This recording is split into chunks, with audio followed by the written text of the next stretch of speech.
Reduce each of the following in single term, यानी जो भी सवाल दिया उसको एक टर्म में लेके आना है। तो चले जी सवाल करते हैं। पहला क्वेश्चन है log having base a 20 minus log base a 15 plus 1/2 log having base a 9/2। तो दोस्तों ये लिखी हुई है तीन वैल्यूज़, इसको बनानी है कितनी टर्म? सिंगल टर्म बनानी है, एक टर्म बनानी है। प्रॉपर्टीज़ हमारे जहन में होनी चाहिए सर। वो ये थी कि आपने हमें बताया था कि अगर दो वैल्यू के साथ अलग अलग लॉग लिखा हो, जैसे मिसाल के तौर पे ये लोग इसकी बेस ए है और इसकी बेस भी ए है, इसके साथ लिखा है एक्स, इसके साथ लिखा है वाई और बीच में हो प्लस, दो वैल्यूज़ हो, दोनों के साथ अलग अलग लॉग हो, दोनों की बेस भी सेम हो और बीच में क्या हो? प्लस। तो आपने कहा था लॉग मल्टीप्लाई को प्लस कर देता है या प्लस को मल्टीप्लाई में बदल देता है, ठीक है। तो दोनों के साथ चूँकि लॉग है तो अब लॉग आएगा एक दफ़ा, और ये एक्स और वाई ये भी क्या हो रहे हैं सर? लॉग की फॉर्म में प्लस हो रहे हैं। लॉग प्लस को क्या बना देता है, ठीक है। इसी तरीके से यहाँ पर माइनस होता तो ये चीज़ किस में आ जाती? डिवाइड में। हमने कहा सर अगर ऐसा लिखा हो लॉग हैविंग बेस ए एक्स, लॉग हैविंग बेस ए वाई और बीच में हो माइनस, तो लॉग तो आएगा सर। दो वैल्यूज़ हैं, लॉग माइनस को किस में कन्वर्ट कर देता है? डिवाइड में। तो एक्स से वाई को क्या कर दोगे? सही हो गया, ठीक है। तो चलें जी, अब हमने कहा देखे सर यहाँ पर ये लॉग ए जैसी चीज़ और ये भी लॉग ए जैसी चीज़, दो चीज़ें जिनके साथ लॉग है, तो लॉग कितनी दफ़ा लिखोगे आप? एक दफ़ा। जैसे यहाँ पर लॉग दो दफ़ा है ना, तो कितनी दफ़ा लिखा? तो लॉग हैविंग बेस ए आ गया। फिर सर पहले आपने एक्स लिखा, पहले एक्स आ रहा था, माइनस की वजह से क्या आ गया? डिवाइड, और दूसरी वैल्यू वाई थी तो वाई आ गया। इधर पहली वैल्यू क्या है? 20 और माइनस की वजह से डिवाइड और साथ में क्या है? 15, ठीक है। एक बात और नोट करने की है, वो ये है कि देखो इस फॉर्म में हम इसको मिला नहीं सकते क्योंकि इसके साथ क्या आ रहा है? एक नंबर आ रहा है। अगर ये नंबर ऊपर आ जाए तो फिर हम इसको इसके साथ क्या कर सकते हैं? मिला सकते हैं। तो आप ही ने हमें एक प्रॉपर्टी बताई थी कि लोग आसमान पे चढ़े हुए बंदे को ज़मीन पे ले आता है, तो जब ऊपर वाले को ज़मीन पे ला सकता है तो फिर ज़मीन वाले को ऊपर भी लेके जा सकता है। यानी दोस्तों ये जो कोफिशिएंट में लिखा हुआ है इसको किस में फेंक सकते हैं हम? पावर में। जो शुरू में लिखा हो लोग उसको पावर में फेंक सकते हो, जो पावर में लिखा हो लोग उसको शुरू में ला सकता है। तो हमने कहा दोस्तों ये प्रॉपर्टी थी, अगर इस तरीके से लिखा हो log ax पावर n, तो लोग इस n पावर को शुरू में ला सकता है। क्या ख्याल है? ऐसे ही है, ऐसा लिख सकते हैं। इसी तरीके से ये जो शुरू में लिखी हुई चीज़ है इसको किस में लेके जा सकता है? पावर में। तो शुरू में लिखा हुआ है सर 1/2, तो ये 9/2 की किस में चला जाएगा? 9/2 की पावर में चला जाएगा। साथ में क्या लिखा है? साथ में क्या लिखा है? log having base a। सही है, ठीक है। तो अब हमने कहा दोस्तों ये भी log जैसी चीज़, दोनों की बेस भी क्या है? सेम है। कितनी दफ़ा लिखेंगे? एक दफ़ा लिखेंगे। और चूंकि दोनों के बीच में क्या है? प्लस। प्लस का मतलब इन दोनों को आपस में क्या कर दो, तो ये 20/15 इसके साथ मल्टीप्लाई करेंगे इस वैल्यू को, इस वैल्यू को इसके साथ क्या कर देंगे सर? मल्टीप्लाई कर देंगे, ठीक है। इसमें ऊपर क्या लिखा हुआ है सर? 9 और नीचे क्या लिखा है? 2। तो हमने कहा दोस्तों ये ऊपर आ गया 9 और नीचे आ गया 2, और ऊपर पावर क्या लगी है? हाफ। पावर हाफ का मतलब क्या होता है? पावर हाफ का मतलब होता है अंडर रूट। पावर हाफ का मतलब क्या होता है सर? तो दोस्तों देखो कुछ कैंसिल तो नहीं हो रहा है। लॉग हैविंग बेस ए, 20 और 15 क्या एक टेबल में आते हैं? किसके टेबल में? 5 के टेबल में 20 4 दफ़ा और 15, और साथ में लिखा हुआ है दोस्तों √9 और √2। तो √9 की कैलकुलेटर में वैल्यू निकालेंगे हम, तो √9 का कैलकुलेटर ने जवाब दिया 3, तो इसकी जगह क्या लिख दिया सर हमने? √9 की जगह 3, और साथ में सर ये √9 के ऊपर भी है और यही √2 के ऊपर भी है। √2 की कैलकुलेटर में वैल्यू निकालेंगे तो जवाब आएगा पॉइंट में, और पॉइंट में लिखना अलाओ, तो इसलिए √2 वैसा का वैसा लिख दिया हमने। तो ऊपर 3 नीचे 3, ये भी क्या हो जाएगा? तो ये जवाब आया सर हमारे पास log हैविंग बेस ए, ऊपर 4 और नीचे √2। अब देखो ये 3 log की फॉर्म में दिया था और आप इसको ले आए कितने log की फॉर्म में, 1 log की फॉर्म में ले आए। बात समझ में आ रही है नहीं आ रही है? ठीक है, सही है।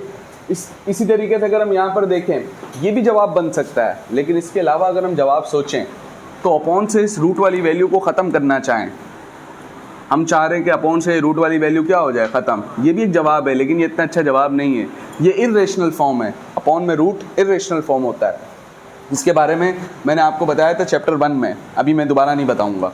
और तरीका ये है कि अगर इस रूट को अपॉन से हटाना है, अगर इस रूट को अपॉन से हटाना है तो इसी √2 से मल्टीप्लाई करें और इसी √2 से क्या कर दें, तो ऊपर नीचे से भाई कैंसिल होगा, जवाब 1 आएगा। इस चीज़ को दोबारा 1 से करेंगे, यही चीज़ आएगी। ठीक है, खैर जब 2 रूट वाली चीज़ें आपस में मल्टीप्लाई होती हैं, तो ये भी आपने चैप्टर 1 में हमें बताया था सर, जब 2 रूट वाली चीज़ें आपस में क्या होती हैं, मल्टीप्लाई होती हैं, तो जैसे सांप और नेवले एक दूसरे को मार देते हैं, इसी तरीके से ये रूट भी ख़त्म हो जाता है और क्या बच जाएगा, 2 बच जाएगा। तो इसकी जगह क्या लिख दिया भाई हमने, 2। √2 से हुआ क्या आ गया, 2। 4 √2 से मल्टीप्लाई हो रहा है, क्या लिख दिया, 4 √2। क्या 2 और 4 एक टेबल में आते हैं, 2 का टेबल 4 पे कितनी दफ़ा, 2 दफ़ा, तो इधर आ गया 2 और साथ में आ गया √2। चलो भाई, चले जी, ये सवाल भी हमारे सामने मौजूद है, इसको भी लेके जाना है सिंगल टर्म में, यानी जवाब हो 1 log की फॉर्म में। तो हमने कहा ठीक है सर, कोई मसला नहीं है। सबसे पहले तो हम ये कर सकते हैं सर, देखो ये log x लिखा है जी सर, और देखो ये जो शुरू में लिखा है ना सर, जब तक ये होगा हम इसको डिवाइड या मल्टीप्लाई में नहीं कन्वर्ट कर सकते। तो शुरू में लिखी हुई चीज़ को किस में फेंक सकते हैं, पावर में। तो ये x ये 2 किसकी पावर में आ जाएगा, इसी तरीके से ये 3 किसकी पावर में आ जाएगा, ये जो साथ में लिखा है क्या लिखा है, x + 1 की पावर में क्या आ जाएगा, 3, और साथ में लिखा है log x² - 1। ठीक है, तो ये दो चीज़ों के साथ log है, तो कितनी दफ़ा लिखेंगे, 1 दफ़ा। पहले पहली वैल्यू लिखी जो कि क्या है, फिर दूसरी वैल्यू जो कि क्या है, x², और चूँकि बीच में क्या है तो क्या आ जाएगा, डिवाइड आ जाएगा। ठीक है, इसी तरीके से यहाँ पर भी कितनी वैल्यूज़ हैं भाई, 2 वैल्यूज़ हैं, दोनों के साथ log है जी सर, log है।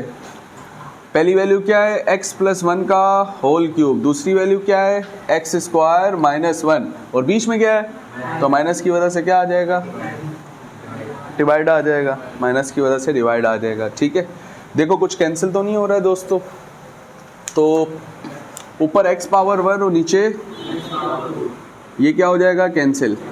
फिर क्या लिखा है साथ में, log 1/x।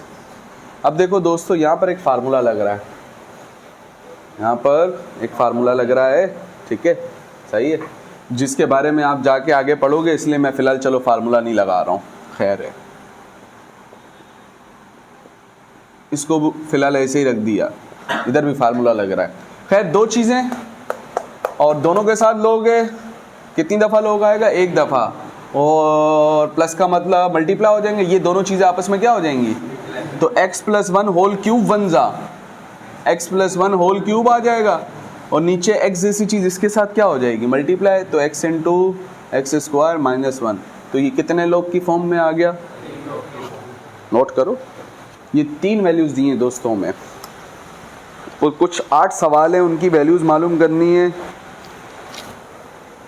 इनको देखते हुए, लॉग टेबल को देखते हुए नहीं, इन वैल्यूज़ को देखते हुए। तो सबसे पहले कह रहे हैं भाई वैल्यू निकाल के दो आप हमें, मिसाल के तौर पे log 15 की, किसकी वैल्यू निकाल के दो भाई, तो log 15 की वैल्यू अगर हम निकालें तो ज़रा समझना पड़ेगा, सुन लें।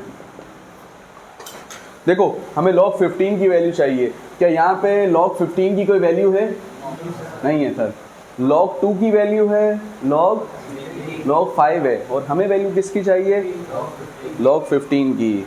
तो दोस्तों जिसकी वैल्यू आपको चाहिए, इसकी चाहिए, तो कोशिश करें इसको इसमें तोड़ें। क्यों तोड़े सर, क्योंकि इसकी वैल्यू हमें सवाल में दी है, तो अब आपने 15 को तोड़ना है इस तरीके से, या तो 15 में 2 आए या 3 आए या 5 आए, यानी 15 को 2 का टेबल कहाँ तक पढ़ेंगे, 15 है, 2 है ना इधर, तो 2 के टेबल में तो 15 आता नहीं है। 3 का टेबल कहाँ तक पढ़ें कि 15 है? तो 15 की जगह हमने स्कूल में पढ़ा था सर 15 को प्यार से 3 मल्टीप्लाई बाय 5 कह सकते हैं। तो आप चाहो तो इस 15 की जगह क्या लिख सकते हो? 3 मल्टीप्लाई बाय, तो इस 15 की जगह मैंने क्या लिख, सर आपने ऐसा क्यों किया? क्योंकि मुझे log 3 की वैल्यू पता है और log मुझे क्या नहीं पता है? log 15 नहीं पता है सर, इसलिए मुझे इसे क्या करना पड़ा? तोड़ना पड़ा। तो log 15 इक्वल्स टू, अब देखो जरा, ये दो वैल्यूज हैं, दोनों से पहले क्या लिखा है? log, तो हम कहेंगे log 3 के साथ भी है और log, और बीच में क्या है? log मल्टीप्लाई को क्या कर देता है? ऐसा ही है, ठीक है। अब ये आपको log 3 दिख रहा है, मुझे नहीं दिख रहा है। log 3 तो किसके बराबर है? 0.4 प्लस, फिर ये आपको log 5 दिख रहा है, मुझे नहीं दिख रहा है। log 5 तो किसके बराबर है सर? कैलकुलेटर में इन दोनों को प्लस कर दें आप अपने, आपका कैलकुलेटर आपको जवाब दे देगा। इनको प्लस कर देंगे सर 1.1761, इसकी वैल्यू चाहिए। तो भाई 48 की वैल्यू तो हमारे पास यहाँ पे नहीं है, तो हमें 48 को क्या करना पड़ेगा? तोड़ना पड़ेगा सर। अब अगला सवाल पैदा होता है कैसे तोड़ें? तो चलो आओ तोड़ते हैं। इधर रखा 48, टेबल पढ़ना शुरू करते हैं। शाबाश। 2 का टेबल में 48 आता है, 4 आता है और 8 आता है कितनी दफ़ा? ठीक है, क्या 24 मजीद, क्या इधर 24 है? नहीं है ना सर, तो मजीद तोड़ें। 2 का टेबल 24 पे 12 दफ़ा, 12 भी नहीं है ना यहाँ पे, तो 12 को भी तोड़ें 6 दफ़ा। फिर 2 का टेबल 6 पे 3 दफ़ा, फिर 3 का टेबल 3 पे।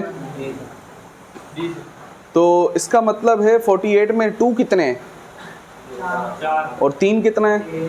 तो दोस्तों हम कह सकते हैं कि 48 का मतलब 2 है कितनी दफ़ा और 3 कितनी दफ़ा है भाई? सही है, 1 दफ़ा 3 है और 2 कितनी दफ़ा है? 4 दफ़ा। तो अब हमने कहा सर बात ये है कि ये जो log है इन दोनों वैल्यूज़ के साथ है, यानी log 2 पावर 4 के साथ भी है और log 3 के साथ भी है, और बीच में क्या है?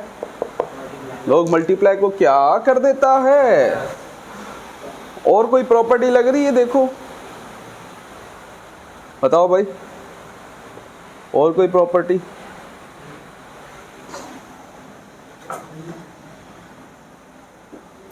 log आसमान पे पावर में लिखी हुई चीज को कहाँ ले आता है?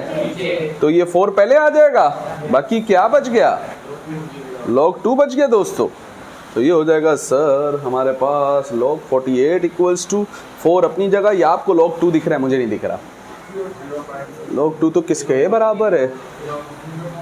0.3010 के साथ में क्या लिखा है? 0.4771।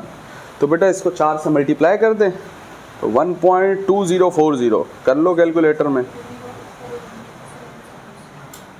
ऐसा ही है, इसको 4 के साथ मल्टीप्लाई किया तो ये जवाब आया। अब इसके अंदर इसको जमा कर दें, चलो भाई जमा कर देते हैं। तो ये हो जाएगा सर 1 आ जाएगा, 7 के अंदर 4 गया 11 हो जाएगा, ये 11 हो जाएगा, इधर 1 आ जाएगा, फिर 1 और 7 8 हो जाएगा, फिर 4 और 2 6 हो जाएगा। देखो यही आ रहा है। चलो भाई इसकी वैल्यू चाहिए सर log 5/√3 की।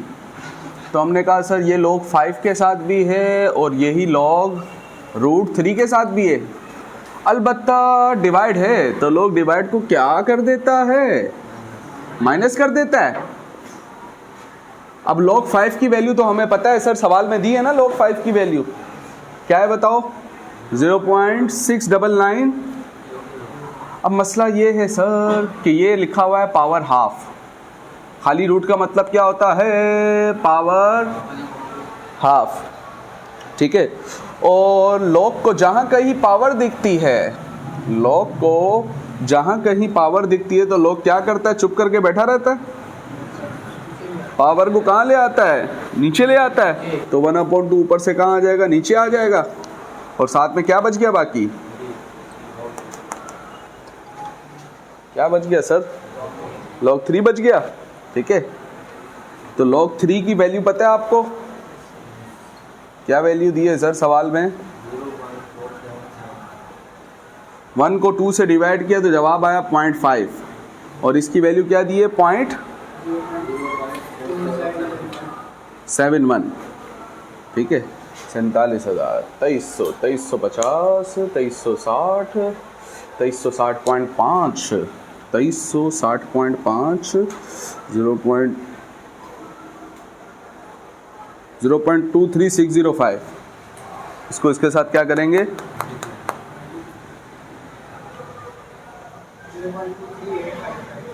0.23, देखो नंबर सही रखें, 0.4771 को 0.5 से क्या करना है, तो क्या आ रहा है 0.23855। अच्छा, साथ पे क्या लिखा है 0.6990। तो चलो इसमें से इसको माइनस करो, फिर लिख लो।